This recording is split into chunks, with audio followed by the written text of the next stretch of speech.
Let's get you some more developments over this thing, because he also spoke on ties with China. Perhaps EM Jaishankar hit out at China, saying that it has never been an easy relationship. In his statement at UN, he says कि भारत और अगर चीन की बात करें तो रिश्ते कभी भी आसान नहीं हुए हैं. उनकी तरफ से जो कुछ इश्यूज आते हैं, ऐसा पता नहीं कि वो क्यों करते हैं, पर भारत सहयोग बनाने की कोशिश करता रहा है, अपना स्टैंड लेता रहा है. एक बार ये स्टेटमेंट में सुनेंगे.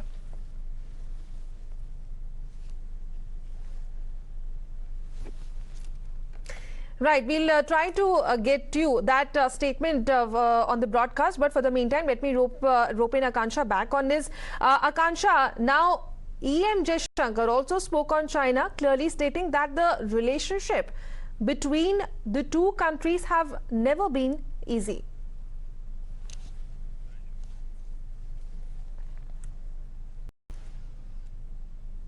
Right, we'll try to rope the reporter back on the broadcast as far as this statement on China is concerned. But the latest that we are bringing in, wherein EM S Jaishankar spoke on ties with China, saying territorial integrity cannot be cherry-picked, and high level of military tension that we have been witnessing amid the statement which is coming in at a time when, of course, there is a diplomatic row on one hand which is also underway between India and Canada, and now EM talking tough when it comes to China as well.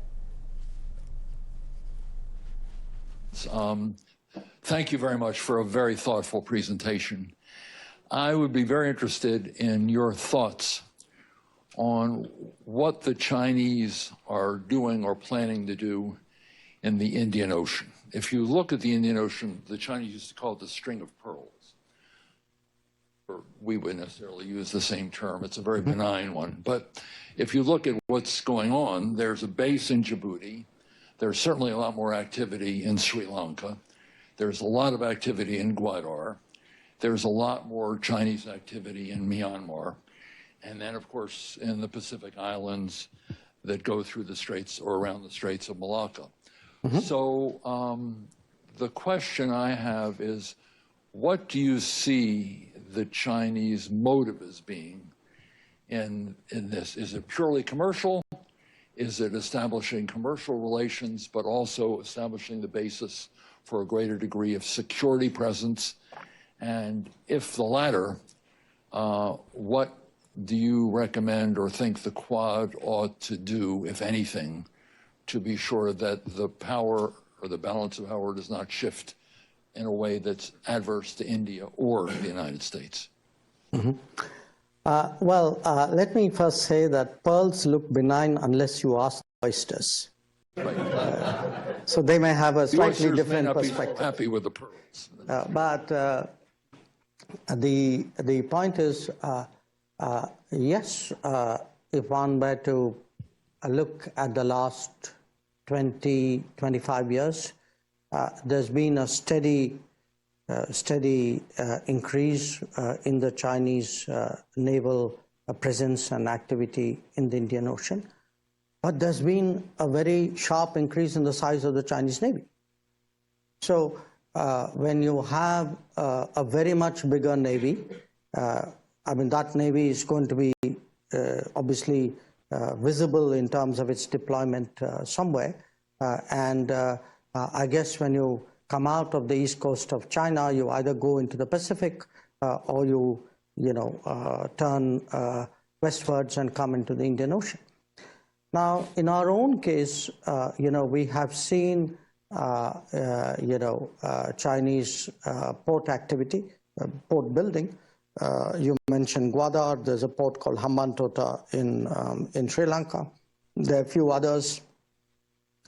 Now, in many cases, I would say, looking back, maybe the governments of the day, the policymakers of the day. Going across to my colleague Akansha for more on this. Akansha, we just heard EM Jaishankar, of course, highlighting the cycles of conflict with China, but also taking a jibe, saying that when it comes to China, there always remains certain ambiguity. Well, absolutely. External Affairs Minister S Jaishankar, yesterday he highlighted India-China relation that has gone through a cycle of conflict and cooperation over nearly 75 years. It is what he has said. If I can quote him, he said that it always had its share of a problem. He said that last 20 to 25 years, there's been a steady increase in Chinese naval presence and activity in the Indian Ocean. When you have a very much bigger navy, that navy is going to be visible in terms of deployment. Somewhere in our own case, we have seen Chinese port activity building. There are a few others. We obviously do watch many of them very carefully for security implications. From an Indian point of view, it's very reasonable for us to prepare for a far greater Chinese presence that we have seen before. He also went on to say that there's been a high level of military tension with China over the last few years, speaking about the relations between the New Delhi and Beijing since the border clashes of तो सीधे तौर पर S Jaishankar ये जितने भी मुद्दे हैं, जहां तक चाइना की बात करें, कनाडा की बात करें, दो टुक बात करते हुए दिखाई दिए गए हैं। यूएन में will keep trekking all the developments. Time for